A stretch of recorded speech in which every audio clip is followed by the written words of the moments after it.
Vamos dar início à escola bíblica. Nós já oramos, eles vão chegar agora. Hoje é a segunda lição da nossa escola bíblica. O tema desse trimestre, que é o quarto trimestre, como a gente já vem falando, é a defesa da fé cristã. Nada mais é do que a gente já viu na aula anterior, que é a apologética, né? Então, o que é a apologética é a defesa da fé cristã. E o apologeta é a pessoa que trabalha na defesa da fé.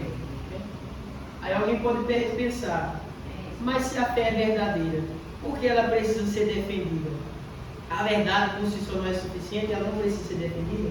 Mas nós vimos na escola anterior que o apóstolo Pedro recomenda que o servo de Jesus Cristo ele precisa estar preparado para saber explicar a razão da sua fé. Então nós precisamos estar preparados. Então, como pode alguém que contém a verdade não saber responder a alguém que fala mentira? Nós vamos ver pela Bíblia, pelo livro de Atos Apóstolos, que o apóstolo Paulo ele é bem preparado para boa obra, como a gente viu na escola anterior. De tal maneira que quando ele chegou diante do rei Agripa, que era o rei de Israel à época, a Bíblia vai dizer que o rei Agripa diz assim: Paulo, por pouco você quer me convencer a se tornar um cristão. Então Paulo era tão eloquente, mas a gente comentou, né? Que ele queria, por pouco ele não convertia o rei Agripa. Então Paulo tinha esse nível de preparação, tanto espiritual, como também conhecimento secular. Então o cristão ele precisa estar preparado na apologética para saber defender a fé cristã dentro da palavra de Deus, como também ele precisa ter conhecimento para fazer uma boa argumentação, né? Porque isso faz parte do dever do cristão. Na aula de hoje nós vamos tratar sobre o mesmo tema, de defesa da fé cristã, que é o tema do trimestre inteiro, mas nós vamos abordar mais especificamente o título que é o da aula de hoje, que é Somos Cristãos. Então, ele vai explicar explorar sobre a fé cristã. Então, somos cristãos. Glória a Deus. Texto áureo é o texto mais importante, que é o que baseia a lição inteira. Ele está lá em Atos, dos Apóstolos, capítulo 15, versículo 19. Alguém quer ler? Pelo que julgam que não se deve perturbar aqueles dentre os gentios que se convertem a Deus. Atos 15, 19. Então, não se deve perturbar aqueles entre os gentios que se convertem a Deus. O tema que nós vamos tratar hoje é sobre o que é ser cristão e o que não é ser cristão. Então ele vai dizer, aqui já dá uma dica, né? Então Paulo está dizendo o seguinte: não se deve perturbar os gentios os que se convertem a Deus, ou seja, ele não deve ser seduzido a querer ser um judeu, porque ele não é um judeu, ele é um cristão. Então nós vamos aprender a explorar hoje o limite da fé cristã e como não confundir isso com o judaísmo. A gente vai ver mais à frente por quê, mas como a fé cristã nasce de um grupo judaico, judeu, desde o começo da igreja ela tem essa dificuldade, né? As pessoas querem judaizar os cristãos, querem que os mesmos cristãos tenham hábitos judeus, guardem o sábado, não comem certo tipo de carne, né? Toda a lei cachudo, toda a lei judaica eles querem que ele seja obedecida, as proibições. Mas a palavra de Deus vai dizer que Jesus vai fazer uma nova aliança. Então, a base da fé cristã é que nenhuma dessas coisas é preciso mais. Não que Deus aboliu as regras que ele trouxe. Ele mantém as leis de moral e as regras práticas servem para quem é judeu. Porque a lei de proibições foi dada ao povo judeu. E nós não somos o povo judeu. Então é isso que vai explorar. como a fé cristã ela vai permanecer e ser identificada dentro do judaísmo e como diferenciar uma coisa da outra. Paulo vai dizer, não deve ser perturbado dentro dos gentios aqueles que se convertem a Deus, ou seja, que os gentios virão como gentios e que os judeus virão como judeus. Glória a Deus. Verdade prática, que deve ser aplicada em nossas vidas.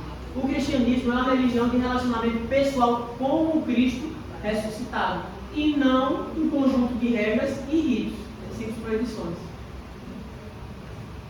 Isso é um fato. E aqui nós vamos para a leitura bíblica em classe, que está em Gálatas 2, está sem a luz hoje. Gálatas 2, do 1 ao 9 e também o 14. Vamos ler? Gálatas, capítulo 2. Um lê, depois o outro lê.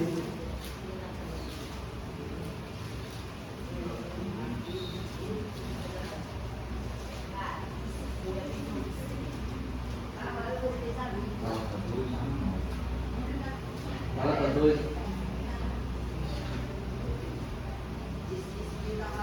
Pode ler? Gálatas 2, versículo 1. E 14 anos depois, subiu novamente a Jerusalém, dessa vez com Barnabé, levando também Tito comigo. 2. Subi em obediência a uma revelação. Isso é Paulo falando. E lhes expus o evangelho que prego entre os gentios, mas em particular aos que pareciam de maior influência, para, de algum modo, não correr ou ter corrido em vão. 3. Mas nem Tito, que estava comigo, sendo grego, foi obrigado a circuncidar-se. 4. Essa questão foi levantada porque alguns falsos irmãos infiltraram-se em nossos meios para espionar a liberdade que temos em Cristo Jesus e nos reduzir à escravidão. E Aos quais nem ainda por uma hora nos submetemos, para que a verdade do evangelho permanecesse entre vós. E aqueles que pareciam ser importantes, ainda que o tenha sido no passado, isso não me importa, pois Deus não considera a aparência humana. Esses que pareciam ser importantes, nada me acrescentarão. Versículo 7. Ao contrário, reconheceram que a mim havia sido confiada a pregação do Evangelho aos Circuncisão, né? É isso aí. assim como Pedro e aos circuncisos. Vamos até 8. No caso, o evangelho da circuncisão me foram confiados a Paulo, né? Como o apelo da circuncisão. 8. Pois aquele que agiu por meio de Cristo para o apostolado da circuncisão, também agiu por meio intermédio para o apostolado ao gentio. 9. Reconhecendo a graça que me foram concedidas, Tiago, Pedro e João, tidos como colunas, estenderam a mão direita a mim e a Barnabé em sinal de comunhão. Eles concordaram em que deviam nos dirigir aos gentios e a eles e aos circuncisos. Só 10. Então, e aí ainda vai ler o 14, né? Então, Gálatas capítulo 2, quem não achou está ali na tela. O irmão acabou de ler, né? Vamos ler o 14, né? Alguém leu o 14? Está na tela.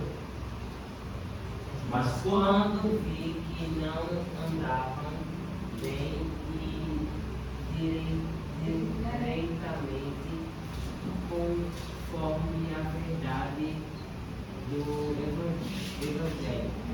Disse a Pedro na presença de todos: se tu, sendo judeu, vives como os gentios e não como judeu, porque obrigas os gentios a viverem como judeus.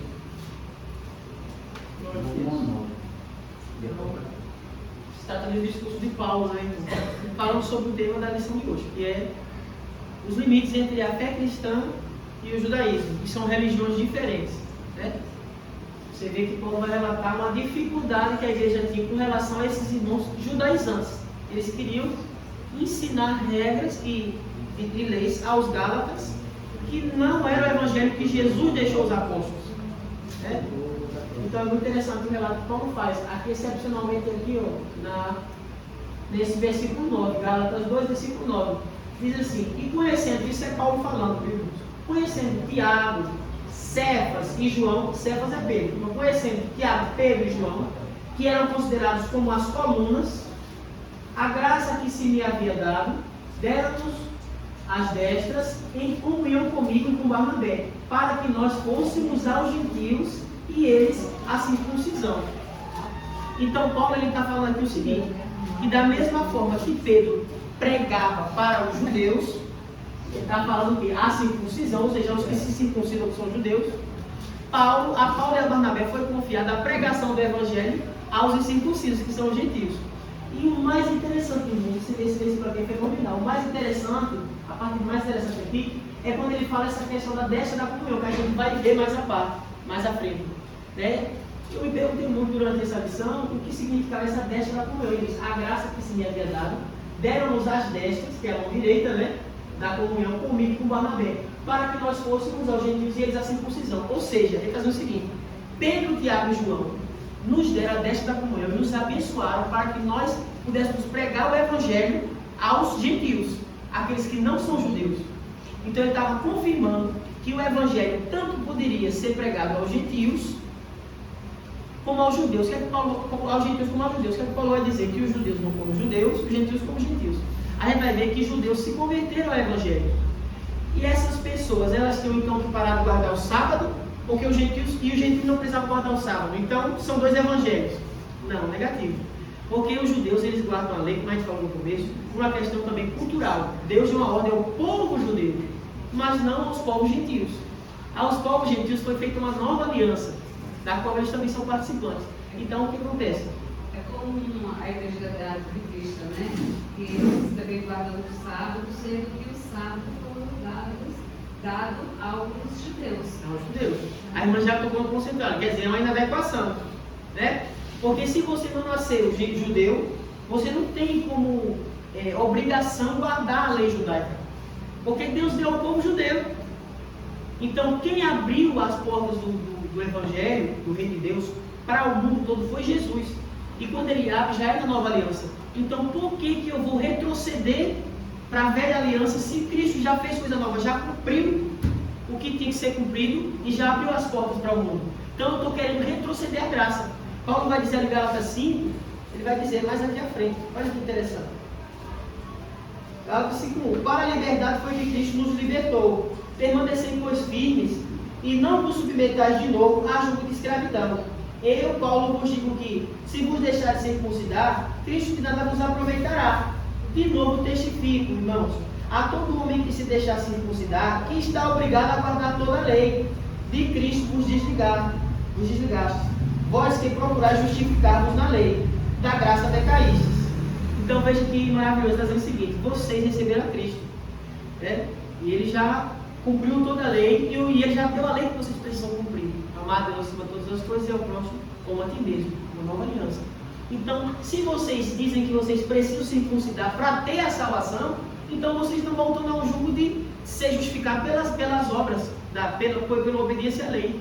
E Jesus veio para nos salvar pela graça. Então, ele está dizendo: de Jesus vocês se desligaram, da graça vocês saíram, porque vocês não estão usando a graça, vocês estão querendo ser justificados pela obra da lei. Então, Paulo vai dizer que o homem que cumpre uma só requisito da lei, uma só ordem da lei, ele é obrigado a cumprir a lei toda.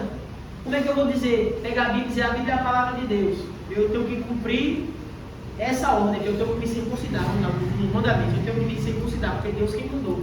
Então eu tenho que guardar o sábado, não posso comer carne de porco, não posso comer peixe, né? Os peixes específicos, não posso comer animal imundo, que às vezes se perdem em ruído. Então eu tenho que obedecer toda a lei. Então Paulo vai falar justamente sobre isso. Então, judeus vivem como judeus, gentios como gentios. E essa questão dessa da comunhão, que nós vimos aqui, Paulo está dizendo, né, no caso, Lucas, quem escreve o livro dos Apóstolos, mas ele representa o discurso que Paulo falou, ele está escrevendo a fala de Paulo.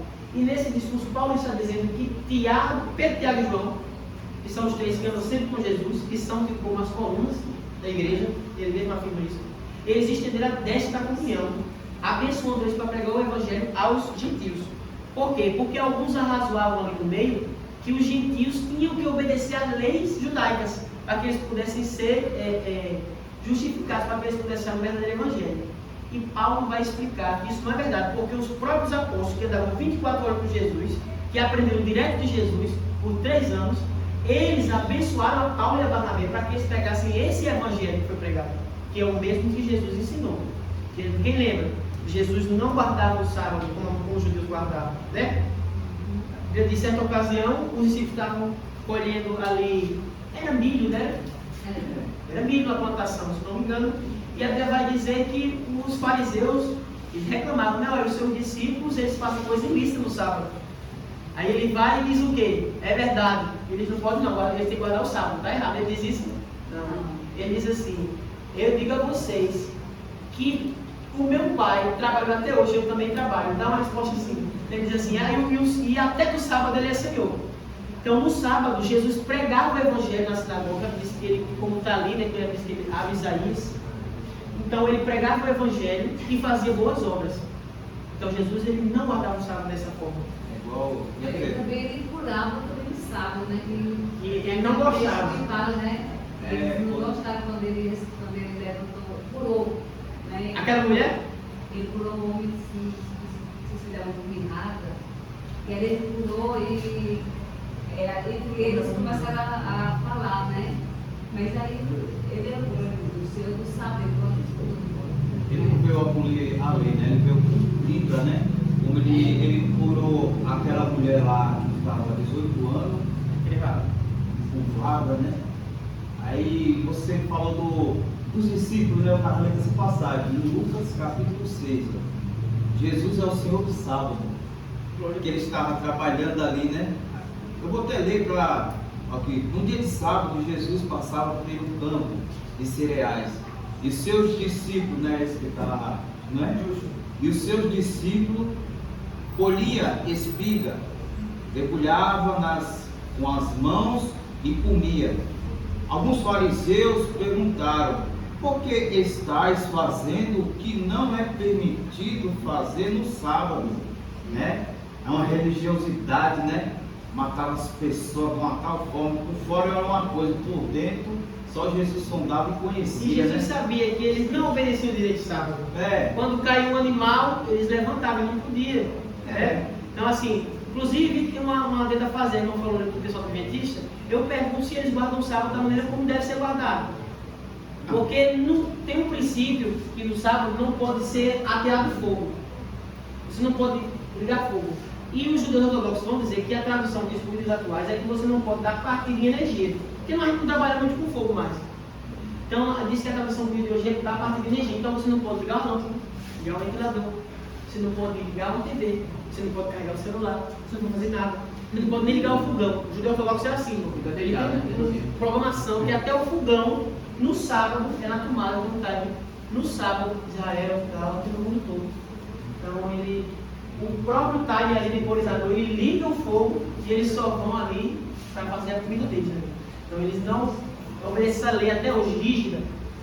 E eu perguntei a essa irmã, que eu conheci ela da escola, e ela era dessa igreja adventista. Eu perguntei a ela, como você guarda o sábado? Ela não gostava muito comigo. A gente conversava assim, eu não. Aquela fundação que você falou, era de trigo. Era de trigo, não era de milho, né? Porque fala espiga, né? É de trigo. Eu e o evangelista livre, né? Em Lucas capítulo cereais, né? Cereais. Para trigo. Fala trigo, né? Já em Lucas diz espiga, né? Então é trigo, são cereais, né? É espiga, é espiga que ele fala. Né? Espiga, não. Discípulo com espiga. Porque a gente tem a espiga com milho, Com milho né? aqui, né? Mas ela também traduzida com trigo. É o trigo. Ao mesmo sentido, né? Foi muito, é verdade. Então, irmãos, e eu comecei com essa moça, né? Como vocês guardam o sábado? Aí ela falou assim, no sábado, ela disse, ela falou, sábado a gente vai para a igreja. Glória a Deus, quando eu vou. Depois a gente volta, eu me tranco no meu quarto, deito na minha cama, pego meu celular e começo a ler. Isso assim, você já deu um passo na eletricidade. Se você para dar o lado direitinho, você tem que ficar em comunhão só você, comunhão com O Deus. dia todo, né? O dia Não fazer todo, nada? O sábado todo. Comunhão com Deus. Sem Qual é a fazer questão? nada. É que para você ter a obrigação de fazer isso aí, você tem que ser judeu. Você vai ver, você vai dizer mais para frente, pode dizer. A minha irmã era da Adventista. E a gente, uma vez eu fui para lá, e eu fui para a igreja dela, né? E no sábado eles vão para a igreja, estudam a palavra, depois vão fazer visita e ficam até 4 da tarde. Que a pessoa se põe, né? Aí já é muito diferente. Já essa irmã que você falou já é diferente, né? Chega de casa. Porque cada um vai procurar o que fazer da sua É porque maneira, no caso né? assim- Então não é da maneira certa. Porque tem uns adventistas, no caso, que eles guardam o sábado, mas só que ele faz visita, né? Vai estudar a palavra. Não são todos, né? No caso assim, né? Aqui Qual sabe é? mesmo. Qual ainda adequação? Pode dizer. Esse texto que eu citei do homem da mão errada, né? Sim. Que as pessoas podem ter ouvido, nem ter lido esse texto, que fala em Mateus 12, 9.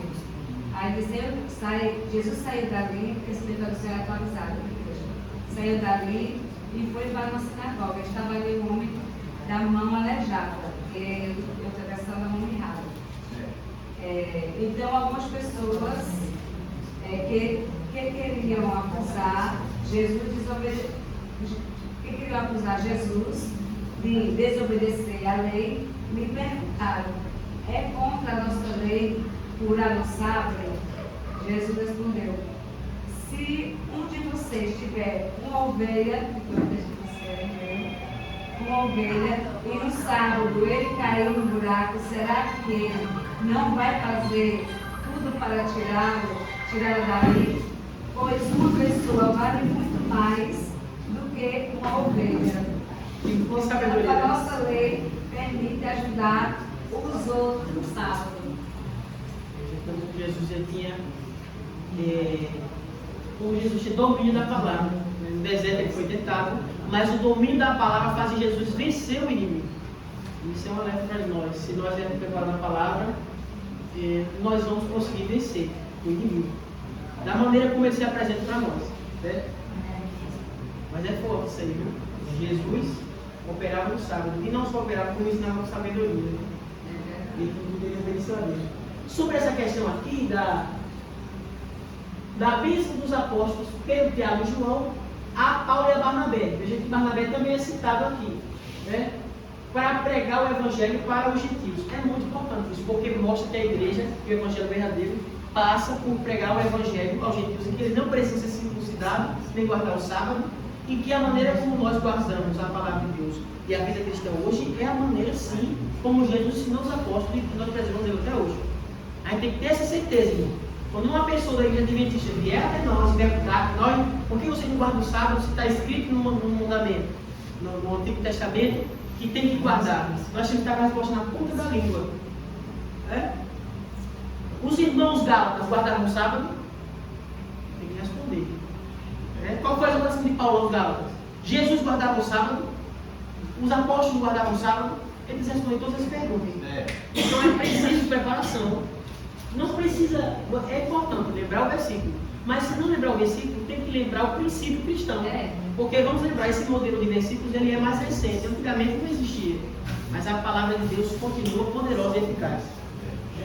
Então, essa questão da comunhão, vem aqui, galera, para eu mostrar, você comer uma coisinha aqui, e o texto está dizendo aqui, vem cá. Eu me perguntei o que significa essa destra da comunhão. Eu entendi que significava uma bênção, né? Mas se a gente for estudar, a gente vai ver que diz assim, que para Pedro, Tiago e João estenderam a destra da comunhão, a Paulo e a Barnabé, para abençoar e para pregar o evangelho. Mas o que significa dar a destra da comunhão? Será que é uma ceia ali, ele vai dar, né? Que tipo de bênção é essa? Fiquei curioso, né? Uma curiosidade. E a gente vai ver que isso é uma coisa que está presente na cultura grega. Na cultura que, inclusive, que é escrita a língua do Novo Testamento, que é o grego, né? Então, na cultura da época ali, havia um hábito dessa coisa de abençoar com a destra, da comunhão. Então, por exemplo, em acordos políticos, era muito comum que as autoridades romanas, quando fossem selar um acordo político, eles se beijavam. É estranho, se beijavam, tem aquela coisa do beijo, mas tinha uma coisa de selar com a mão direita um acordo político. Eles tinham isso aqui, isso é a destra da comunhão. E a Bíblia diz que Pedro, Tiago e João estenderam a destra da comunhão a Paulo e a Barnabé, quer dizer, firmando um acordo, que eles estavam com ele no mesmo ministério, pregando o mesmo evangelho, e abençoando eles para pregar o evangelho aos galos. Então, irmãos, isso era presente também em casamento, aos romanos. Então, os gregos, eles tinham esse hábito, que quando o noivo e a noiva iam se casar, no ato ali da união, era comum que o noivo pegasse a noiva pelo braço direito e eles fizessem esse gesto, simbolizando a união. Então era isso que os apóstolos estavam simbolizando com Paulo e Barnabé e abençoando a pregação do Evangelho dessa maneira, que ele ensina aos galos. Então é sensacional essa leitura aqui bíblica, né? Agora vamos para a introdução. Dizia um pouco ali, alguém olha aí no computador? Eu venho aqui para cima. É para subir? É, subiu um pouquinho. Ao contrário. Não, ao contrário. Isso. Passou um pouquinho, mais um pouquinho. Aí, mais ou menos aí, sim. Deixa eu ver se aqui é o controle. Sobe mais, como foi regulado. Aí, tá bom, passou. Muito bem. Mais. Foi? Aí, isso. É aí, tá bom, ficou bom. Então, introdução. Veremos o limite entre o judaísmo e o cristianismo, que a gente já comentou, né? Então, até que ponto deixa de ser cristianismo e já é judaísmo? Já é simples mera obediência à lei, né? Então, veja bem, o que tem dizendo aqui para nós na introdução? Que a igreja, ela herdou muitas ideias dos judeus, muitas práticas do campo teológico, do campo, né? De estudos de obediência à lei. Aí diz o seguinte: visto que o começo da igreja foi em Jerusalém, no dia de Pentecostes, uma comunidade que é judaica. Então, esses pontos de início da fé cristã levaram alguns a confundir a lei de Moisés com a graça salvífica, né, de Cristo. Então, na lição de hoje, nós vamos ver que Gálatas 2, que nós lemos agora há pouco, é um relato de um dos debates que mostram até que ponto é judaísmo e é cristianismo e passa a ser judaísmo. E como os apóstolos, principalmente o apóstolo Paulo, teve muita dificuldade de mostrar isso para os judaizantes, que queriam judaizar a igreja. Então, como Paulo tinha dificuldade, ele disse que ele ensina aos Gálatas, o evangelho verdadeiro, ele disse que em pouco tempo, quando Paulo retorna, os Gálatas já estavam com práticas judaizantes, porque alguns entraram ali ensinando coisas que não é o verdadeiro evangelho. E ele disse que, Paulo diz assim: eu me assusto, irmãos, pela pressa que vocês se desviaram do evangelho verdadeiro, que eu ensinei a vocês tão rapidamente. Eu tão rapidamente acabei de ensinar os irmãos, acabei de voltar, os irmãos já estão em prática judaica. Não é esse o evangelho que Jesus nos ensinou. Então, Paulo é fenomenal, né, irmãos? Deixa eu esperar direitinho, né? A palavra está sendo ensinada, mas deixa só, sai daí o ensinamento e muitas vezes dentro, você ouvindo, muitas vezes sempre ou constante, sair da porta, está fazendo a mesma coisa. A gente esquece fácil, né? É por isso que Jesus dá o memorial da ceia, nós lembrarmos do sacrifício. É por isso que o Cristo pedia a palavra todo dia, para nós nos rememorarmos, né? A memória da gente é curta, o ser humano é falho nesse sentido, tem que estar sempre como eu. Por isso a oração é constante, a busca é constante. E a leitura da palavra tem que ser constante para a vida do cristão, para ele não perder o contato. À medida que você vai lendo, né, a palavra do Senhor, é ela quem molda as nossas vidas, é ela quem transforma. Se você não lê, você vai continuar sendo a mesma pessoa. Porque, ou se você não dá ouvido ao que está sendo pregado. Porque você não vai se examinar. Eu só posso me examinar ou quando eu leio, estou meditando, ou quando eu recebo a palavra que está vindo do altar, que está vindo de quem está ministrando. Né? É a maneira de ter uma mudança de vida. quando do filho. Aí a palavra confronta, né? Aí você sendo moldada, transformada, até chegar ao ponto que Jesus quer que a gente chegue. Né? Vamos trabalhar no Deus, e a gente tem que buscar, né? Não pode ser, não depende só de Deus, aproxime-se de Deus e chegará a nós. Quer dizer, a gente tem que ir a Deus, né? Vinde a mim, Jesus disse. A gente tem que ir até Ele. Não só esperar ele vir, né? É muito empolgado, né? Jesus já morreu, já fez o principal, a gente vai fazer também assim, sem que se esforçar. Então a igreja desde o começo ela teve essa dificuldade, nesse sentido de conter os judaizantes. E, irmãos, nós vamos ver que isso não acabou. Isso não acabou, a igreja tem que estar preparada, porque isso continua até o dia de hoje. E como é o judaísmo, são os judaizantes hoje? Eles não querem mais se considerar, mas eles querem fazer outras coisas. Né? Eles querem mudar os elementos do culto. Eles querem mudar as regras, né? Eles querem colocar, como Paulo vai dizer ali, um jugo como uma servidão pesada. Jesus disse que o fardo dele é leve, mas Jesus não é pesado. Eles querem botar uma frase pesada, né? Isso é religiosidade. Então a gente vai ver, isso é muito interessante, isso é essencial. Então, prevenindo-se contra a tendência judaizante, que é o que nós vamos abordar agora. Como se prevenir, né? Como fazer, como a gente estudou na lição passada, como fazer a apologética cristã, como fazer a defesa da fé cristã, né? Com relação a esse tema de hoje, das práticas judaizantes. Deixa eu falar aqui. Ele falou o fato pesado, né? Muitos colocam, muitos líderes, né, religiosos, não tem amor ao próximo, à vida, como os fariseus lá no Mateus 23, ele fala: ai de vós, escribas e fariseus hipócritas, porque dais o dízimo da hortelã, do entro e do cominho, e omitis o que há de mais importante na lei. Não está falando da lei, ou seja, o que Jesus está dizendo aqui, ele dá o dízimo, mas só que não vai adiantar dar o dízimo se não praticar isso que Jesus vai dizer agora. Então, interessante, a justiça, a misericórdia e a fidelidade. Desvie fazer estas coisas, se omitir aquelas. Porque se estiver fazendo o dízimo do hortelã, dando o dízimo, e não praticar isso, que Jesus está dizendo, justiça, misericórdia e fidelidade, não adianta de nada. Não é isso que Jesus está dizendo? Cadê o amor próximo, né? Exatamente. É o fardo. Pensa que está fazendo algo, mas cadê dentro de si? Não é isso? Por isso que no caso a palavra tem que ser entrada. Muitos estão prega, mas quando sai é totalmente diferente, não bota em prática, né? O difícil é deixar a palavra entrar, que é muito fácil pregar. Por isso que Tiago diz, né? Fala bem assim: não seja simplesmente ouvinte, mas seja praticante da palavra, senão enganará a si mesmo. Né? Continua aí, é forte. Às vezes a gente quer ser só ouvinte. Mas é forte. Já Tiago, quer praticar, né? é, A palavra de Deus, que é pura, glória a Deus. é verdade. Então, prevendo-se contra a judaísmo. Gálatas 2, vamos trabalhar aqui no versículo 1 e 2, né? Vamos ler?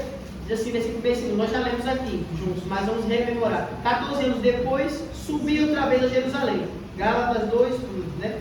Paulo dizendo, subiu outra vez a Jerusalém com Barnabé, levando também Tito.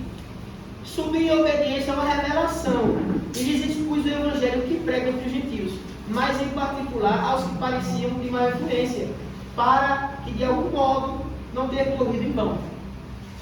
Então, 14 anos depois da conversão de Paulo a Cristo, ele sobe uma outra vez a Jerusalém. E ele vai dizer que foi isso graças a uma revelação que Deus deu a ele, que ele deveria fazer isso, né? Então, você vê, a lição ela vai trazer uma instrução para a gente aqui, dizer o seguinte: que nós não devemos confundir essa visita de Paulo, né, que ele fala aqui, que ele foi até Jerusalém, com o concílio de Jerusalém. Alguém sabe dizer o que foi o concílio de Jerusalém? Alguém lembra o concílio de Jerusalém? O que é um concílio?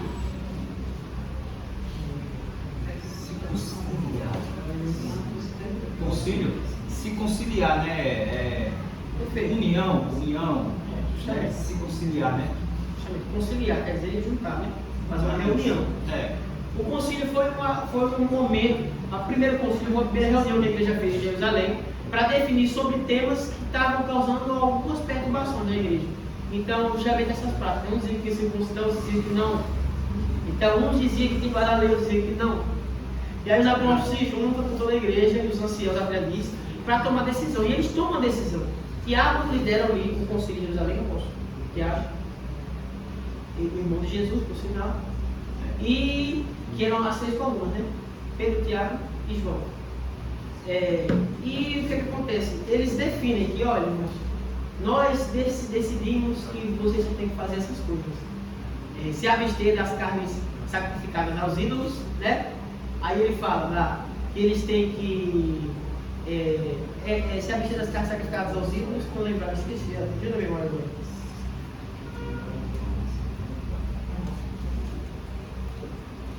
Do sangue, tem mais uma outra recomendação que ele dá, e da imoralidade sexual, parece, da prostituição. Ele diz: dessas coisas vos será bem se vocês se absterem. Então, que maravilhoso! Quer dizer, ele não conclui que tem que circuncidar o homem quando nasce. Ele não conclui que tem que guardar o sábado. Olha que maravilhoso! Isso era motivo de dificuldade. O que ele conclui é que tem que se abster das carnes sacrificadas aos ídolos, se abster do sangue e da imoralidade da prostituição, dessas coisas. Está lá em Atos dos Apóstolos, irmãos. Não sei se o 15 ou o 17, mas por volta desses capítulos aí. Não vou encontrar. Acho que nós também vamos ler. Então o que acontece? Por isso, por sinal, que nós não comemos carne com sangue. Alguns não podem achar que é uma prática judaica, mas não é. Porque os próprios apóstolos no concílio definiram que isso era correto que se fosse mantido. Eles acharam por bem, eles, o Espírito Santo, de definir essa coisa dessa forma, fazer uma regra mínima ali de uso que deveria ser respeitado. E nós guardamos até hoje essas coisas, se não perceberem, nós não comemos. Nem sangue e nem, o que mais? Prostituição e impureza que nós pregamos, né? Atualmente contra isso, porque a fé que nos foi dada, é que a gente estudou na lição passada, né? Que o nosso papel é guardar a fé que nos foi dada pelos santos. Não é criar uma nova fé, não é criar uma nova seita, não é criar uma ideia, uma novidade para poder inovar. A gente tem que inovar nada. Nós temos que manter a fé como os apóstolos ensinaram e como está na palavra de Deus. Então, o texto vai dizer que o que a gente leu agora não é a ida de Paulo ao concílio, é uma ida que ele vai antes, né? Ele vai dizer aqui, infere-se que essa epístola aos Gálatas foi escrita antes do concílio de Jerusalém, pois não há nenhuma menção dele na carta, ou seja, a carta dos Gálatas não menciona o concílio. Isso só. E Paulo trata do mesmo assunto, coincidência, né? Então, assim, o trabalho de Deus. Ele trata do mesmo assunto, mas ele não menciona o concílio, ou seja, dá a entender que o concílio aconteceu depois. Mesmo ele trata desse problema que já existia, né, instruindo os Gálatas, mas o concílio vem depois é que a igreja toma uma decisão final sobre esse assunto. Então, para a gente não confundir uma coisa com a outra, né, e não aprender errado. Pois não há nenhuma menção na carta de Gálatas, e mesmo que eles tratem do mesmo assunto, ou seja, não mencionam e eles tratam do mesmo assunto. Somado a isso, são muitos anos que são descritos no livro de Gálatas, como menciona aqui, né, 14 anos depois subiram para Jerusalém. Somando esses anos, podemos afirmar que essa visita aconteceu antes da primeira viagem missionária de Paulo. Entendeu? Então, antes de tudo isso, é que ele faz essa visita. E aí nós vamos ver que o objetivo é que Paulo vai, com qual objetivo Paulo vai até essa reunião em Jerusalém. Se não era o concílio, e se não era, foi até antes da primeira viagem missionária, o que Paulo foi fazer nessa reunião, né? Então, o objetivo da reunião não foi o concílio, mas já tratou, o concílio foi depois. Paulo expôs o evangelho que vinha pregando aos gentios. Então, o objetivo da reunião é possível que essa segunda visita de Paulo, por meio da revelação, que ele disse que recebeu de Deus, tenha ligação com a Ágabo, pois a missão de Paulo, pelo que parece, foi levar donativos aos irmãos pobres da Judéia. Está lá em Atos capítulo 11, versículo 27, que lê. Atos 11, 27 ao 5. Uma pessoa só, veja. 11, 20, é? 11, 27. Naqueles dias, profetas desceram de Jerusalém para Antioquia. É o 28? Não. É 27 ao 30. E levando-se um deles, chamado Agapo, indicou pelo Espírito maior, com letra maiúscula aqui, o R. Espírito Santo. É o Espírito Santo. E haveria uma grande fome em todo o mundo, que ocorreu no tempo de Cláudio. E os discípulos, cada um conforme sua posse, resolveram enviar ajuda aos irmãos que habitavam na Judéia. E assim fizeram, enviando aos presbíteros pela mão de Barnabé e Saulo. Então a Bíblia vai dizer que Deus usa um homem chamado Ágabo para falar sobre a grande fome que viria, e os apóstolos se juntam para levar donativos aos que estavam na Judéia. Então isso ocorre onde?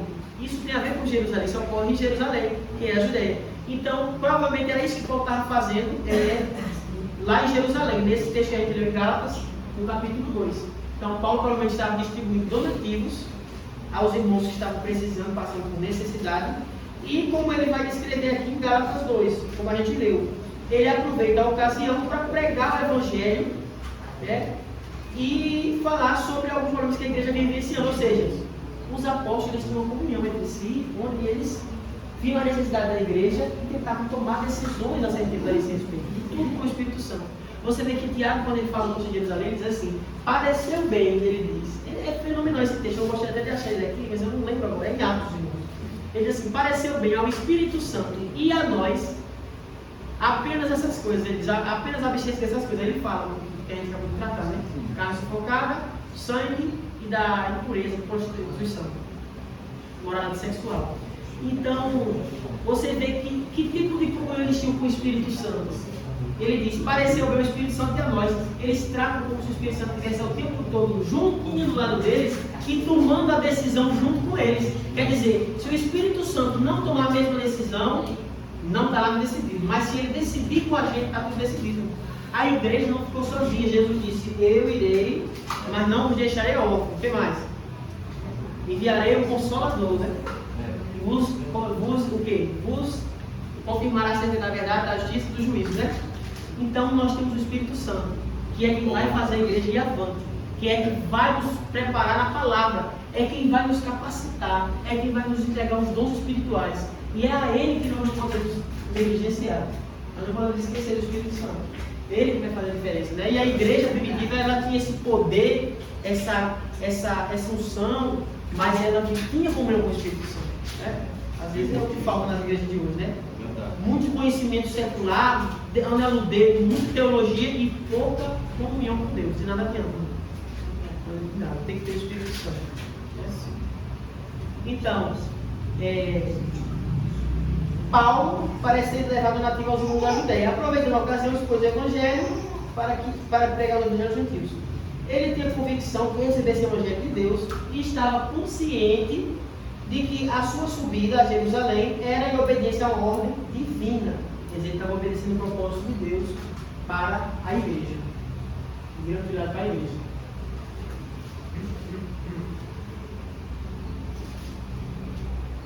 Então vamos trabalhar aqui Tito e a circuncisão, versículo 5. Contudo, nós vamos começar ali do 3, né? Então, contudo, nem mesmo o Tito que estava comigo, sendo grego, foi constrangido a se circuncidar. Né? Aí vai dizer no 5. Aos quais nem por uma hora submetemos a verdade do Evangelho, para que o Evangelho verdadeiro permanecesse em vós. Então, o que nós conseguimos observar aqui? Alguns, os judaizantes queriam que Tito fosse circuncidado. Chega a ser absurdo, né? Eles queriam circuncidar uma pessoa que já havia recebido o Evangelho de Cristo, já estava participando da graça de Deus, né? Sendo ele um grego, ou seja, ele não era um judeu. Esses irmãos judaizantes queriam forçar o irmão Tito,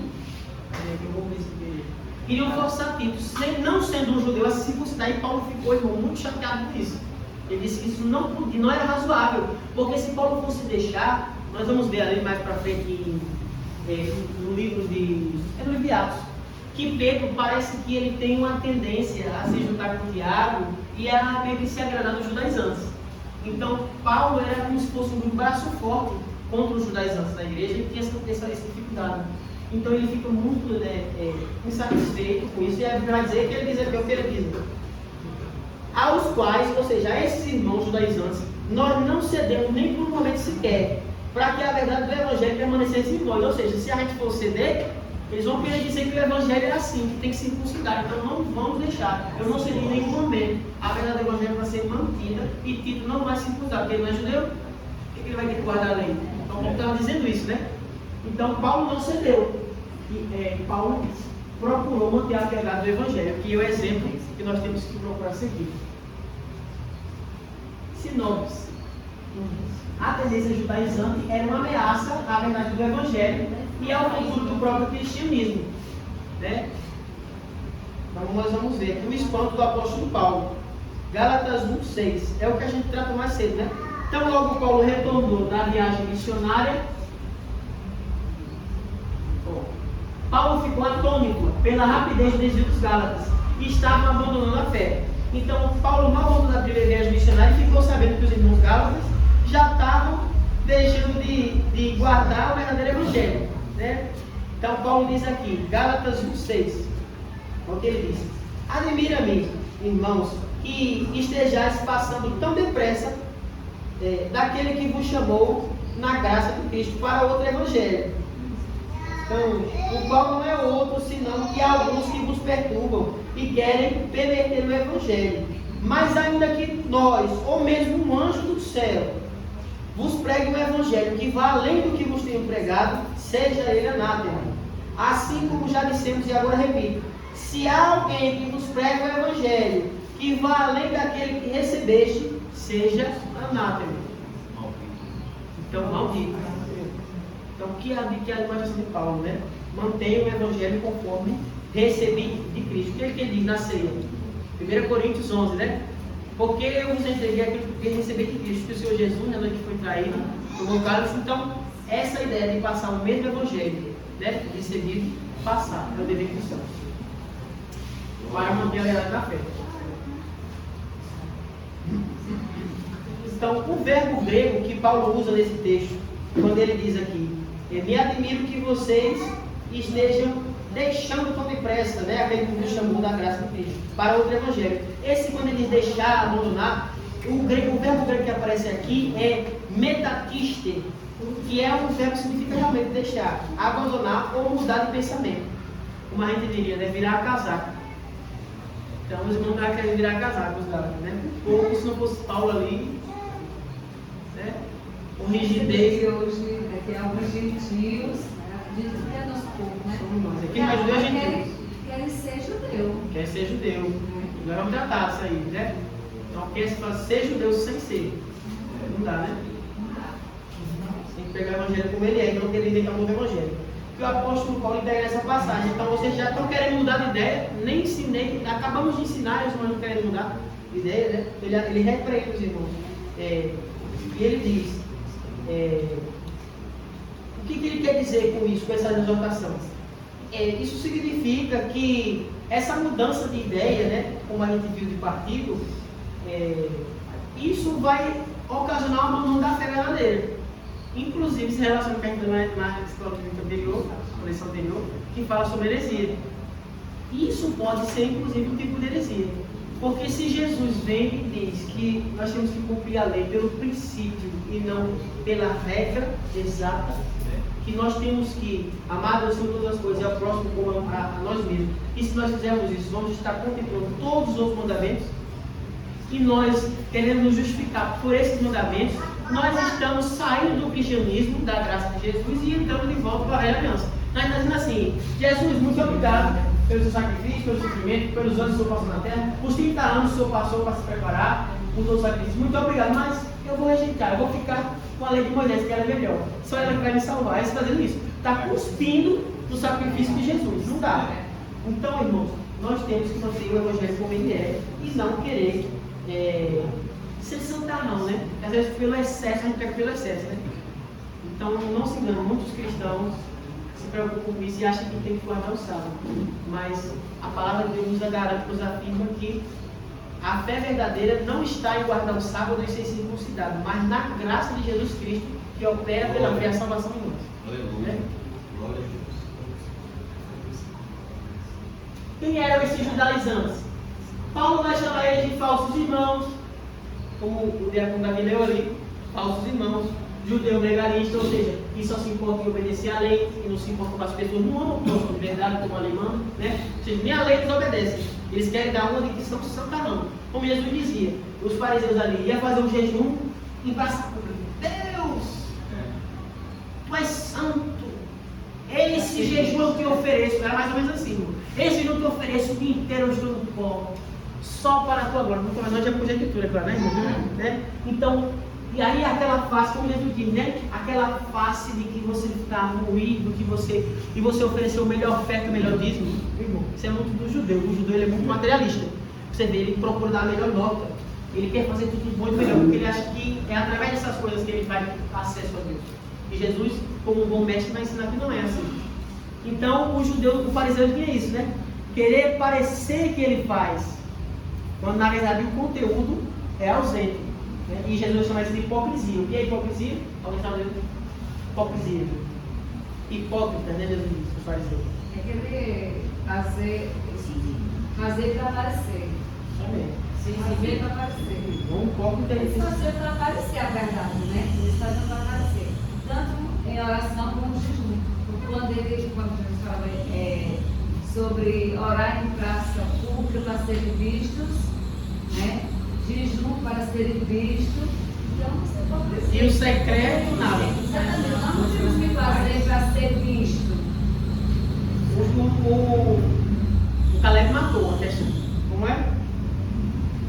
Falar uma coisa que não faz. Perfeito. Qual que é isso? Ele diz assim: irmãos, não pode usar o tablet na igreja. Um exemplo, viu? Que for, como é que for? O tablet é uma coisa que o crente não deve usar. É comum assim. Ele fica assim, novela, e tu chega em casa.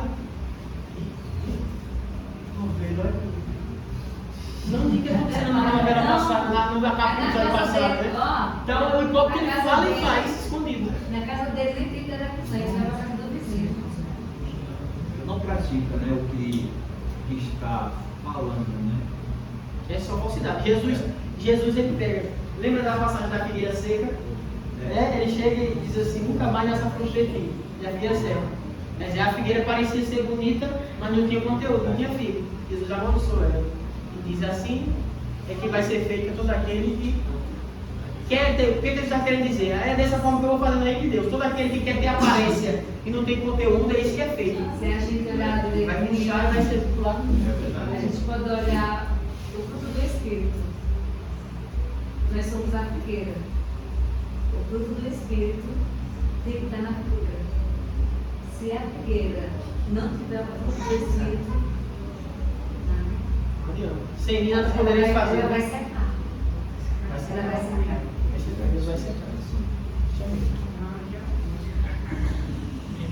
Então, os falsos irmãos, que eram mais antes, ensinavam que o gentil devia observar a lei para a salvação. Então, Jesus não serve de nada. Se eu tenho que obedecer toda a lei para ser salvo, então eu não sou. Jesus não serve, eu tenho que ser judeu. Porque se a lei me serve, Jesus serve para quê? Imagine só a lei lá no tempo de Moisés, né? Tinha a lei, mas o povo era rebelde. Povo obstinado, de coração limpo. Tinha a lei, mas o povo desobediente, Não obedecia a lei. não obedecia. E as coisas maravilhosas que Deus fazia na face deles não estavam nem aí. Então, o judaizante vem do termo grego iodaizo, que quer dizer ser judeu ou adotar ritos judaicos, né? E aparece no Novo Testamento uma única vez, que é os opositores que Paulo vai dizer que tentavam, né, convencer alguns dos irmãos. Ele vai dizer isso em Gálatas, no versículo da gente, né? Gálatas, capítulo 1, verso 4. Então ele vai dizer que esses mesmos irmãos, dessa mesma corrente de pensamento judaizante, eles se apresentam aos apóstolos em Jerusalém, vai até a igreja mãe, olha a capacidade dos irmãos. Eles vão até a igreja mãe, os apóstolos estão, se infiltram ali, sem ser convidados. O texto diz que eles entraram sem ser convidados, para tentar convencer e persuadir os apóstolos a judaizar a igreja, que era o correto de ser feito, e tentam circuncidar até a Tito. E Paulo vai dizer que resistiu a eles até o fim, para que verdade do Evangelho fosse mantida. Né? Então a gente leu em Gálatas 2 que isso aconteça. Eu acho que assim, nós não precisamos ficar remoendo, mas está escrito aqui, né? Ele vai dizer que aqui, ó, Gálatas 2, versículo 4. E por isso, por causa de falsos irmãos que se entremeteram, com o fim de espreitar a nossa liberdade que temos em Cristo e reduzir a escravidão. Aí vai dizer que até Tito eles tentam circuncidar. Então, eles tentam, né, tirar a liberdade ou sobre um jugo pesado. E não é o evangelho verdadeiro, como vai dizer. Então, eram legalistas, né? E eles se infiltraram. Na verdade, a nossa lição aqui vai dizer que esses homens saíram por conta própria. O próprio apóstolo Tiago negou formalmente as declarações que eles estavam dizendo e explicou em Atos capítulos 15, versículo 24, que ele não tinha enviado esses homens. Ele disse, olha, esses irmãos que foram de vocês não foram enviados por nós, ou seja, eles são intrusos, não foram sobre nossas obras. Mas a Paulo e a Barnabé lhes estenderam a destra da comunhão, confirmando o evangelho. Então é muito importante isso aí, irmãos. Então, que esses homens infiltrados eram legalistas judeus, por isso chamados judaizantes, e eles se converteram ao Senhor Jesus, mas ele ensinava que os gentios tinham que obedecer toda a lei de Moisés para poder ser salvo, o que claramente não é verdade, a verdade do evangelho, que precisa ser combatido. Então veja que mesmo os apóstolos, com toda a unção, toda a autoridade de Deus, mesmo Paulo, mesmo a igreja primitiva, teve dificuldades, teve heresias, teve problemas para poder lidar e resolver, né? Porque o inimigo vai sempre, né, tentar confundir a verdade do evangelho, mas é quem está preparado para defender a fé verdadeira, na palavra de Deus, como a gente falou nessa passada. Então, a palavra de Deus. O clima de tensão, versos 3 a 5, né? Como a gente fala, vai falar sobre o quê? A questão de Tito, né? Paulo e Barnabé foram pressionados pelos judaizantes, que eram inimigos da fé e da liberdade cristã, como a gente acabou de ler, né? Então está o clima de tensão porque uns ficam dizendo, não tem que fazer, o outro não, Paulo não tem que fazer, e aquele clima, né? Até ser resolvido no concílio. Então a igreja primitiva não era essa coisa assim também, como a gente imagina, uma maravilha, davam tudo aos pés dos apóstolos e era uma bênção. Era uma bênção, mas tem desafios. A igreja sempre teve desafios. Servir Jesus, principalmente nessa época aqui, não era um trabalho fácil. Os cristãos eram muito perseguidos.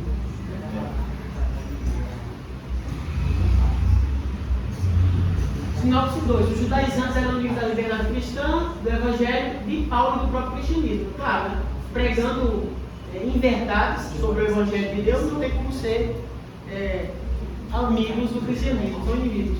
Por quê? Porque a verdade é a palavra de Deus. E se eu vou ferir a verdade, isso caracteriza o quê? Na revelação passada.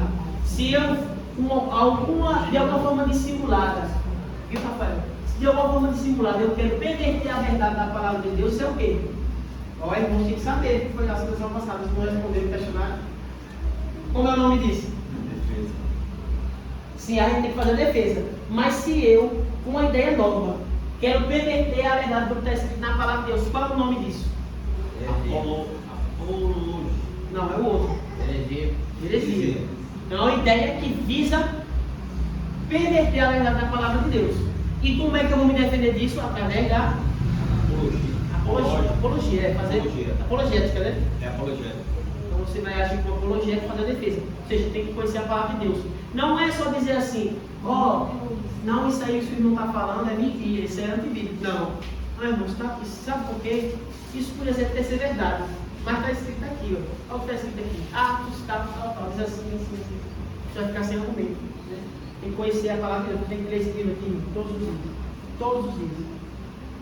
Eu li a Bíblia uma vez, até minha vida até agora, e estou lendo a segunda vez, estou em Jó já. Todo dia eu faço a minha leitura, todo dia. No dia que eu não consigo, no outro eu leio o dobro. Tem que manter esse ritmo. Quero ler a segunda terça da lei, já não vou conseguir esse ano, mas no começo do ano que vem vou terminar, provavelmente, né? Para o ano que vem. E meu propósito seria, em tese, conseguir ler até o final da vida 22 vezes a Bíblia. Porque diz aqui que quando a gente lê um mesmo conteúdo mais de 20 vezes, diz que isso fica massificado na nossa mente. E a gente vai acessar isso de maneira mais ágil, né? Então você vê ali, irmão, é uma coisa interessante. Deus que diz que os filhos das trevas são mais grandes da luz. Você pega uma criança pequenininha, uma criança muçulmana, ela sabe recitar o Alcorão de cabeça. O Alcorão tem muitos capítulos. E não é a verdade da palavra de Deus. Agora eu pergunto, e as nossas crianças? Sabem recitar pelo menos os salmos? Nós sabemos recitar o salmo. Então, assim, eu como detentor, como embaixador do Evangelho de Cristo, tenho uma responsabilidade. Eu posso ter uma dificuldade por lembrar os versículos, mas se eu estiver lendo sempre, eu vou lembrar, porque o Espírito Santo é o meu ajudador. Eu não consigo ter amor a esse livro. Eu não consigo ter vontade e sede de ler a Bíblia. Peça a Deus, comece a clamar a Deus. Senhor, me dá sede de ler a Tua Palavra. Me dê força para ler a Tua Palavra. Né? E Deus vai te ajudar. No começo eu tive essa dificuldade, né? Não conseguia ter essa sede. Eu pedi muito a Deus, irmão. E hoje eu posso dizer, no dia que eu não li a Bíblia, eu começo a pensar assim, meu Deus, eu não li esse livro. Às vezes quando você vai ler, você bate o olho, o Espírito Santo fala com você. Ele responde às orações no texto, na palavra dele. Então há uma ministração, porque Deus diz, a minha palavra é viva no Velho Testamento, né? Alguém lembra o livro? Hebreus. Não, no Velho. Eu sei se é Isaías. A minha palavra é viva e ela cumpre o propósito pelo qual ela foi enviada, não volta vazia. Quer dizer, ela vai e cumpre o propósito. Né? Então a palavra de Deus ela é espiritual. Isaías, né?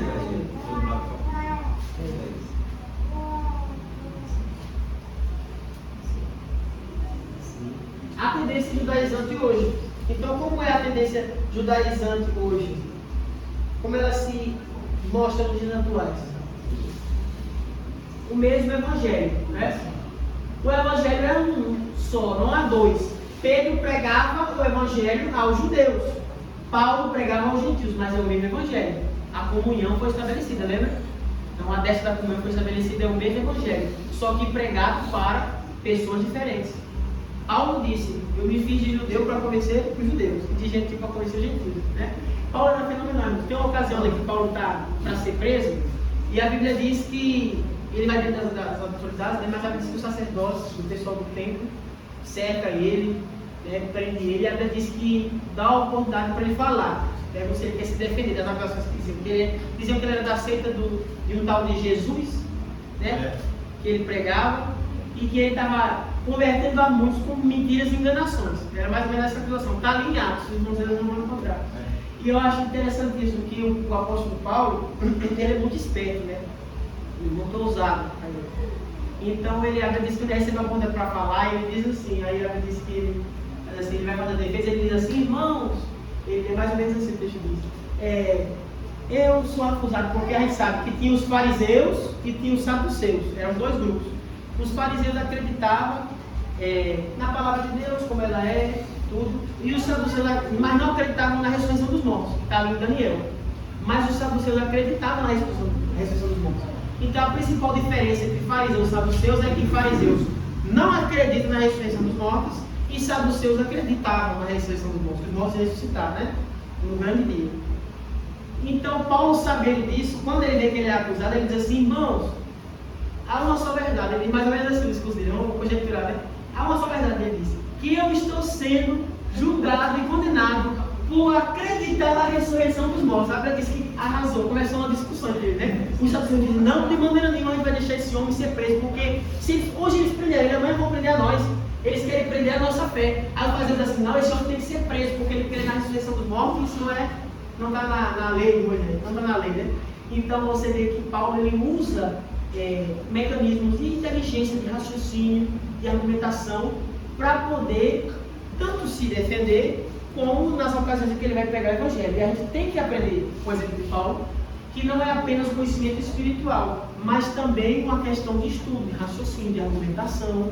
Tudo isso são mecanismos que Deus pode utilizar, se nós dermos lugar e buscar Deus, para complementar a nossa atuação no ministério, né? É importante. Que alguém pode pensar que é só espiritual, mas não. Pode treinar oratória, como falar em público, como se expressar, né? Então eu tenho dificuldade com suporte para falar algumas palavras. Pega uma canetinha, irmão. Nessa aqui não, que eu já esculacho. Mas uma canetinha pequena, né? Os irmãos põem na boca, tem um exercício, é sério. Põe na boca. E fala o texto. Fecha com o aqui. Pai do Senhor, irmãos, meu nome é fulano de tal. Não pode achar estranho. Mas se você consegue falar as palavras com a boca fechada com a caneta, você vai conseguir fazer os movimentos na boca melhor sem a caneta. É um exercício, né? Então você consegue melhorar a fala melhorar o seu discurso. Porque veja bem, como é que eu vou pregar Jesus falando problema? Olha só.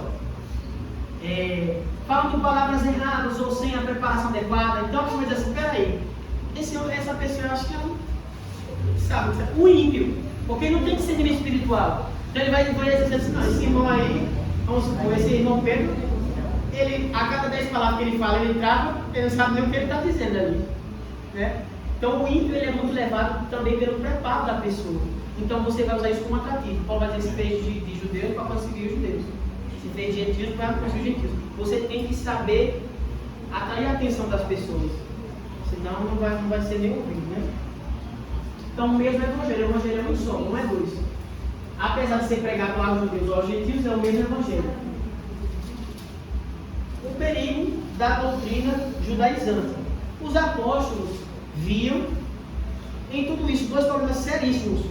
A ameaça à liberdade cristã que os judaizantes queriam trazer, né?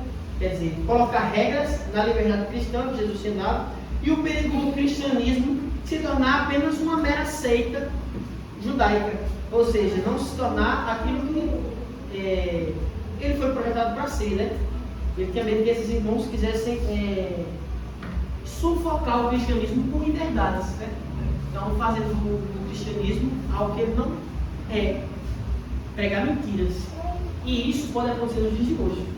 Nós podemos estar em uma localidade, numa situação, e alguém falar que não está uma inverdade, e nós temos que estar preparados para poder voltar a atenção da igreja para a verdade da palavra de Deus. Não é admissível que o obreiro, que o irmão mesmo da igreja, ouvindo a inverdade da palavra de Deus, do Evangelho, deixar a pessoa continuar falando a verdade, como a gente disse aqui. Uma outra ocasião, vi missionário Betânia aqui, quando era o pastor Paulo ali à igreja, não sei se a irmã lembra.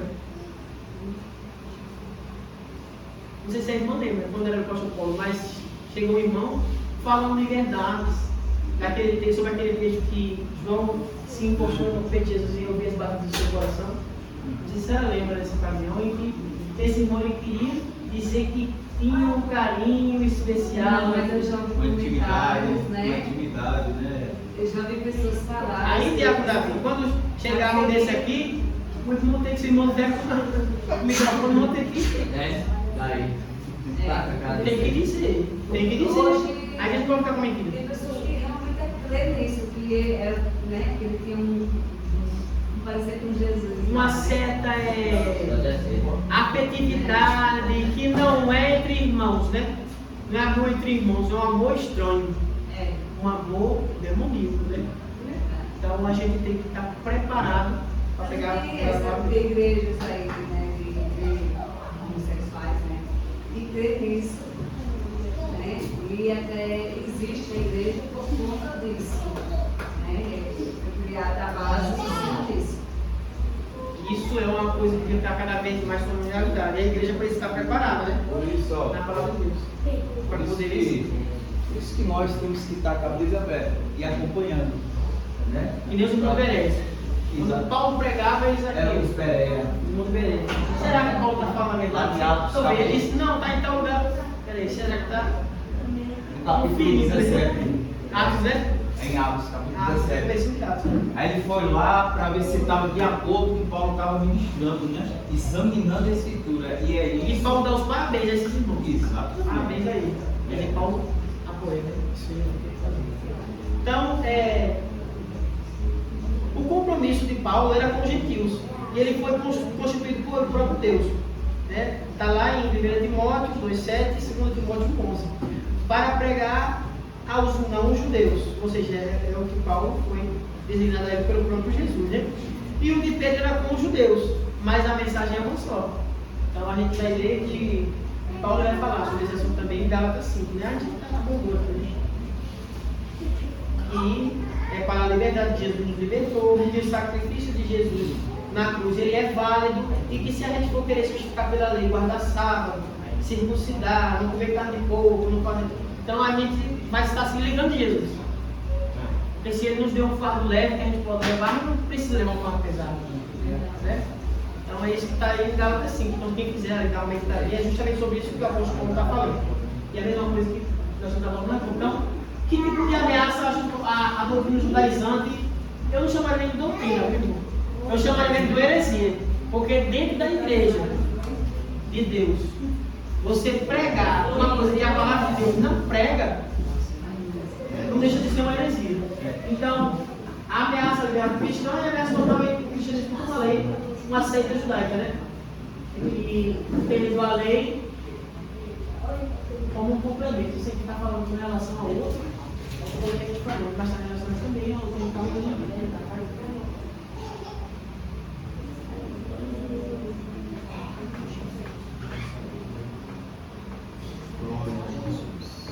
Então, Paulo ele amaldiçoa os irmãos que tentavam perverter o evangelho que ele pregou aos Gálatas, né?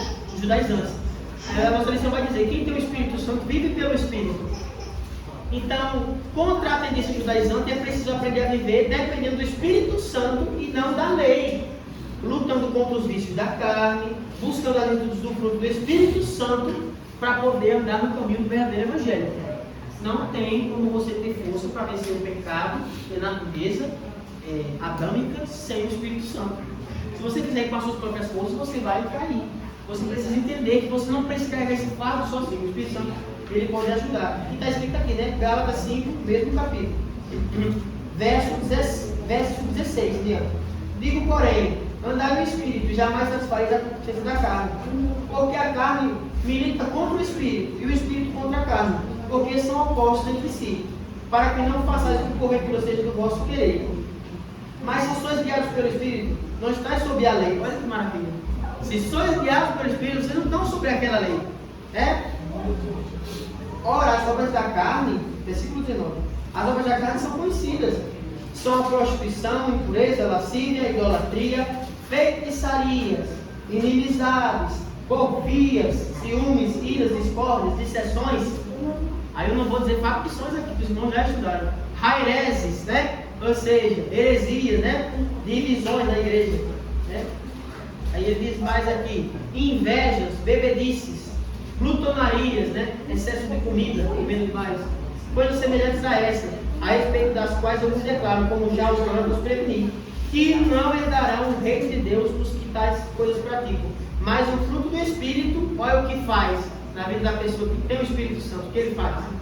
O fruto do Espírito é o amor, a paz, a longanimidade, benignidade, bondade, fidelidade, a mansidão, o domínio próprio. Contra essas coisas, o quê? Não existe lei. Só uma pessoa espera ter o Espírito Santo para escrever um texto desse. Está aborda o problema que a igreja está vivendo, dá uma instrução de como a igreja deve viver com o Espírito Santo, de uma maneira inspirada, de uma maneira inspirada. Então, o perigo das práticas judaizantes atuais, né? Quais são as práticas judaizantes que nós temos na igreja de hoje? Alguém quer ler? Vamos ler os lá.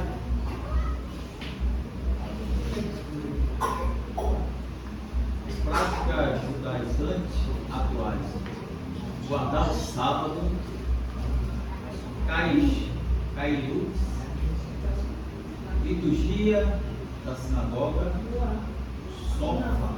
sofá, taliti, kippah.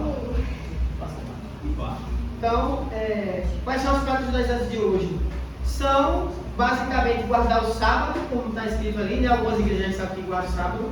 Isso é para Deus, no nome de Jesus.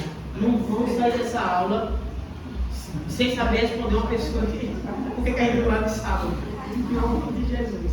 Está lá em Gálatas, né? Capítulo 2. Também está em Gálatas 5. Irmãos, lembre o livro de Gálatas. Se o mundo dizer assim, por que você guarda o sábado? Está em Gálatas. Mãozinho, toma a sua Bíblia e vai ler agora. Eu gosto de ler na hora. Então, Gálatas capítulo 1 vai tratar sobre esse tema. Não é para judaizar a igreja. Gálatas capítulo 5, que está sobre o Evangelho, o Espírito Santo não está sobre a lei, né? Aí no capítulo 5 ele vai dizer, né, que se deixar circuncidar, saiu da graça. Ou seja, se obedecer só uma parte da lei, já saiu da graça. Então, por isso que a gente não guarda o sábado. Então, quais são as práticas judaizantes dos dias de hoje? Igrejas que guardam o sábado, pessoas que querem dizer que tem que guardar o sábado. Kashrut. O que é kashrut? é um termo hebraico que se refere a leis dietéticas do judaísmo. Então essa questão de todas as regras, né? O que não comer, não pode comer frutos do mar, não pode comer peixes, né? Não pode comer porco. Então essas regras são um conjunto de regras, é kashrut, né? Que chama.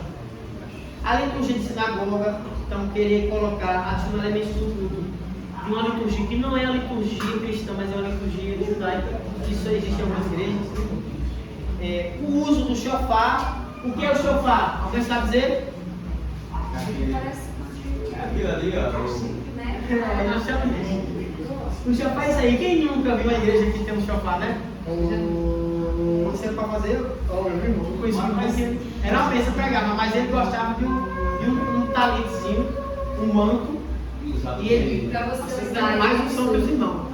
hoje, na igreja, né, cristã, em Cristo, você tem que ser judeu. Mas quer ser judeu, você pode. Porque eu quero guardar o sábado. Eu quero tocar trombeta. Eu quero ter um manto. Eu quero ter uma kippah na minha cabeça, um chapeuzinho. Eu sou judeu. Por que você que eu sou Agora cristão? tem que ser judeu, não de aparência. Esse aí vai aumentar um mês, judeu. Vai aumentar um mês. Quando você que não pode pegar de fogo, não pode incomodar no sábado, é a missão, né? Ele quer fazer graça. Porque não quer seguir o evangelho, quer o peso leve. Quer arrumar um peso pesado. E não quer obedecer nem a lei direito. Ele não quer obedecer a lei. Então, o talit, o que é o talit? O talit é esse aqui. Esse charpe aí, né? Esse manto, né? E aqui vai aquele chapéuzinho, né? Que simboliza para o judeu que é acima de todo homem a Deus. Quer dizer que a soberania de Deus, essa simbologia. É bonito, mas é cristão? Não, é judeu. Tem que saber diferenciar. Inclusive, aqui uma curiosidade, até o próprio Papa, ele usa uma kippah. O Papa usa uma kippah.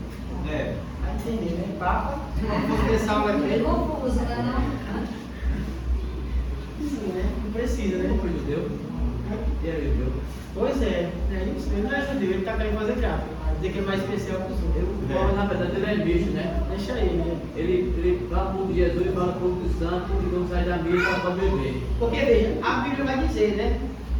Aqui, a Bíblia vai dizer que Tito, ele era grego, Paulo vai dizer. E a Bíblia vai dizer o seguinte: Timóteo era filho de uma mãe judia. E aí Paulo, eles circuncidaram a Timóteo. Então, Timóteo foi circuncidado, é o pastor Timóteo, o jovem pastor. Ele foi circuncidado. Mas aí ele era judeu. Porque a mãe dele, e ele era pastor, viu, cristão. Mas a mãe dele era judia. Então ela guardava essas regras, né? E ele, como filho dela, podia dar o exemplo, né? Então ele era judeu de sangue. Mas aí, com Tito uma coisa muda, porque Tito não é judeu, Tito é grego. Aí Paulo vai dizer não, Tito não vai ser circuncidado. É um absurdo isso. E aí ele defende a fé cristã, como já falou. Então nós temos que ter muito cuidado com esses elementos e entender que eles não fazem parte do cristianismo. E saber que nós não temos parte com essas coisas. Para nós é a graça de Cristo Jesus na cruz do Calvário que opera o poder salvífico na vida dos crentes. Em nome de Jesus, é isso. E quem acrescentar aí é como Paulo diz, é anátema, é maldito, porque está querendo inventar uma coisa que Deus não entregou a sua igreja. Então, vamos ver aqui. Como está a tendência do judaísmo, que é preciso viver na dependência do Espírito Santo, a gente lembra assim, né? E não na lei, sobre a lei, não da lei. O resultado da reunião, conclusão, né? Qual a conclusão que a gente pode chegar? E antes da conclusão, a gente tem que ver uma coisa, é aquilo que a gente usou, né? Tem judeus messiânicos e tem os não judeus. Nós somos não judeus, mas existem judeus messiânicos, ou seja, são judeus. Aí os exemplos de Timóteo e Tito. Tem judeus messiânicos e judeus e não judeus. Os judeus messiânicos são pessoas como Timóteo. Não, assim, não que Timóteo era um judeu messiânico, mas vou dar o exemplo dele. São pessoas que são descendentes de judeus e por isso guardam algumas leis judaicas, porque são culturais. Deus entregou elas ao povo judeu, por isso que eles guardam. Então aí está correto. Então, os judeus, descendentes de judeus, podem acreditar em Jesus Cristo e guardar a lei judaica, mas crer que Jesus é o sacrifício perfeito de Deus, que nos gera salvação. Isso pode existir. Não é pecado, não é contra a palavra de Deus, isso existe. Mas você precisa ser descendente judeu. É o que a gente chama de messiânico, né? Então, Paulo ele vai tratar sobre essa questão, né? Lá em 1 Coríntios. É alguém chamado, estamos circuncidados, fique circuncidado. Ou seja, se você é chamado e você é judeu, permaneça como judeu. 1 Coríntios, versículo 7, 18. E aos não-judeus, Paulo também dá a mesma instrução. É alguém chamado, não-judeus, ou seja, nós, para nós. Da mesma forma, é alguém chamado, estamos incircuncidados, não se circuncidem. Então, os judeus vão com os judeus e os gentios com os gentios. 1 Coríntios 7, 18 também, parte B. Ou seja, não é preciso judaizar os gentios, né, a quem não é judeu. É um erro judeu querer adotar práticas judaicas dentro da liturgia cristã. Então, Paulo conclui: cada um fique na vocação que foi chamado. Se Deus não quis que você nascesse como judeu, quando é que vai querendo se enfiar para ser um judeu? Deus não quis, você não tem função com esse não é. Né? Então permaneça onde Deus lhe colocou, na vocação que Deus lhe deu, porque é ali que Deus vai te abençoar. Não precisa de muito efeito, é só uma comunhão verdadeira com o Espírito Santo que Ele vai fazer na tua vida. Não precisa de equipar, não precisa de chofar, né? Não precisa de talite, basta o Espírito Santo e a obra vai ser completa. Amém. Glória a Deus. E ainda eu gostaria de trazer, já na nossa conclusão, né? Antes de encerrar, eu gostaria de trazer Apocalipse 2, 9, irmão. Apocalipse 2, 9. 2. Carta à igreja 2:9. Carta à igreja em Esmirna. Isso é Jesus, fala através do apóstolo João. Ao anjo da igreja em Esmirna, escreve: estas coisas diz o primeiro e o último, que esteve morto e tornou a viver. Conheço a tua tribulação, a tua pobreza, mas tu és rico. E a blasfêmia dos que a si mesmos se declaram judeus e não são, sendo antes sinagoga de Satanás. Que forte, né? Que Deus diz. Quer dizer, Jesus diz, o que ele diz para essa igreja de Jesus? Ele diz: eu conheço a sua tribulação, quando você sofreu comigo, conheço a tua pobreza, né? Mas você é rico, ou seja, não de dinheiro, né? Mas aí ele vai dizer o seguinte: conheço também a blasfêmia de Jesus, o próprio Jesus. Não é mais João falando aqui, é Jesus, não é o apóstolo Paulo, não é nenhum dos apóstolos, é o próprio Jesus. Ele diz: o primeiro e o último, que morreu e reviveu, né? E ressuscitou. Ele diz: eu conheço a blasfêmia. Jesus chama de blasfêmia quem quer fazer esse tipo de prática na igreja. Dos que se declaram judeus e não são judeus, ou seja, quer ser judeu, mas não é, faz de tudo para ser, mas não é, diz que é, mas não é. Antes sendo sinagoga de Satanás, é isso que é, porque pregam heresia da igreja. E Jesus vai prestar conta, essas pessoas vão prestar conta para Jesus, Jesus vai cobrar dessas pessoas. Então é importante, mantenham a doutrina, a sã doutrina da maneira como recebemos os santos. A fé dos santos é para ser mantida como ela é e não como estudo. Então vamos preservar a fé verdadeira, para que Deus se agrade de nós, em nossas vidas. E a conclusão diz assim: o resultado da reunião apontou o engano dos legalistas sobre a obra salvífica em Cristo, porque a salvação é o sacrifício de Jesus, né? Ele morreu, ressuscitou, e através do sacrifício dele nós temos acesso à salvação. Glória a Deus. O resultado foi desfavorável aos judaizantes. Então, só pelo fato dos apóstolos sendo judeus, os apóstolos eram judeus, é importante lembrar, só pelo fato deles sendo judeus concordarem com a explicação específica para cada grupo dada por Paulo, já apontava o engano desses legalistas sobre a obra salvífica de Cristo.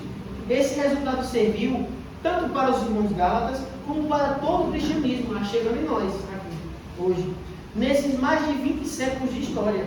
Assim, a diferença entre judeus messiânicos e cristãos judaizantes atuais é que os judeus messiânicos estão preservando uma cultura hereditária do seu povo, que a gente já contratou aqui, uma coisa herdada, uma coisa que eles têm esse dever realmente. E os irmãos judaizantes, falsos irmãos judaizantes, estão colocando remendo novo em pano velho. Mateus 9,16. Quer dizer, ele está querendo fazer algo que não vem de Deus. E Jesus disse que não se faz isso, né? Pano novo em remendo novo em pano velho. Por quê? Porque senão rasga. Quer dizer, se eu quiser colocar na igreja coisas que não é da igreja e inventar, a igreja pode se dividir, ela pode se rasgar, ela pode ser afetada. A salvação das pessoas pode estar em jogo por causa de uma mentira falada e até mesmo se não for corrigida. Pode confundir a cabeça de alguém ali e a pessoa sair por aí confusa. Então não pode deixar isso acontecer. É preciso pregar a verdade e manter o Evangelho da maneira como ele é. Em nome de Jesus Cristo. Amém? Então, o legalismo caiu por terra, os apóstolos já venceram essa questão, e o que opera em nós é o poder salvador de Cristo Jesus. Amém? Vamos ouvir a missionária, vai fazer uma oração, nós possamos encerrar, e em seguida o pastor que pede a